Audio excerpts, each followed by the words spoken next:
interesting. If you, I'm not sure that that's really true, but I'm doing my best to make it interesting. If you have people reporting to you here at the White House, if one of your employees, one of the people in the lower press, came to you and said, "I love technology. I've got like an old PC sitting at my apartment in DuPont, and I'd like to run a mail server using Linux on it and plug it into my Cox or Fios wireless, and I'd like to use that full time instead of my WHO email address to conduct all of the business that I conduct with reporters and other people in the White House and the government." That would be okay with you. You would offer them guidance against it, but at the end of the day, if they wanted to do that, that would be okay. Well, I think I would strongly suggest that they follow the guidance of White House attorneys and use their official government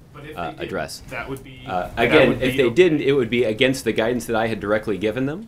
But I don't know that it would be inconsistent with the Federal Records Act, or in this case, the Presidential Records Act. Well, but I think this is pertinent, though, because this is the context by which people are asking this question, is whether or not, well, this was a direct question that I got from a number of your colleagues, was whether or not she was following the law here. But let's set that aside for a minute, because the Federal Records Act is a question of preserving documents, and that's relevant and maybe not interesting, but it's relevant. Okay. But there's also security questions, right? There's questions about, regardless of whether or not something is kept for posterity, there's questions of, I'm sending you an email, you're sending me an email, I'm emailing Schultz, is somebody hacking, is the contents of that information, getting out?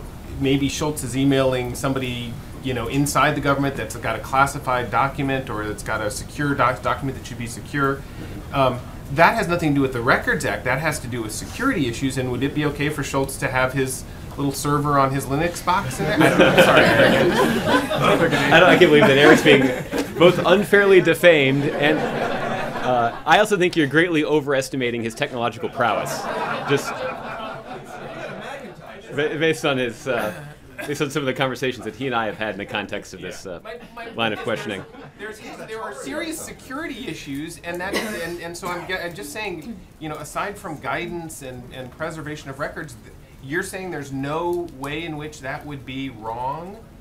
Well, let me get to a couple of points that you raised in your question, and I do think that this is a line of questioning that is relevant. The first is that there is a separate email system that does pertain to classified information. So this question about classified information being passed around on these kinds of email systems, that is certainly not supposed to occur, and frankly raises much more significant problems than compliance with the Federal Records Act. So there is an entirely separate classified system for transmitting classified information. And we think Secretary Clinton had access to, or had some kind of email address on that system that was separate from the one we're talking about? Honestly, I don't know the answer to that question. So that is something that the State Department may be able to tell you. I'll tell you that I don't have a classified email address, and so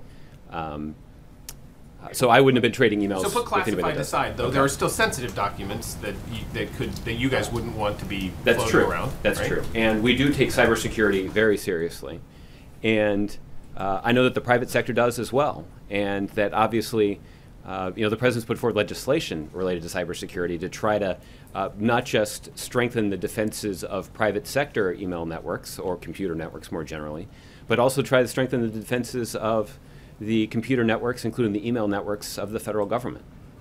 So this security question is one that we're very mindful of. It's hard for me to sort of assess what sort of vulnerability may have been created by the establishment of a separate network.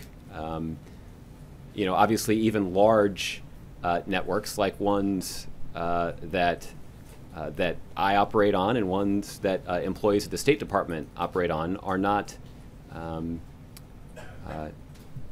invulnerable to intrusion. We've talked about the fact that there has been activity of concern detected on what otherwise are very strong federal government computer systems. So I guess the point is that we certainly are mindful of security online. Some people call it cyber hygiene.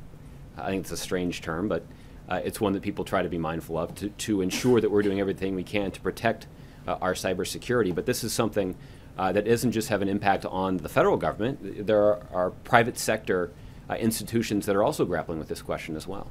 I guess I won't belabor it, but just, what you just said about cybersecurity and the fact that even a network as secure as the White House or the State Department or other parts of the government or big corporations can be hacked, that is exactly why everybody is raising questions about the idea that somebody could be operating, whether it was a Gmail account or an AOL account or their own private hosted thing or something server, if the AP is right, about in their house, that raises questions. Those systems are even less secure potentially, right? And so, I don't know that I could reach that assessment.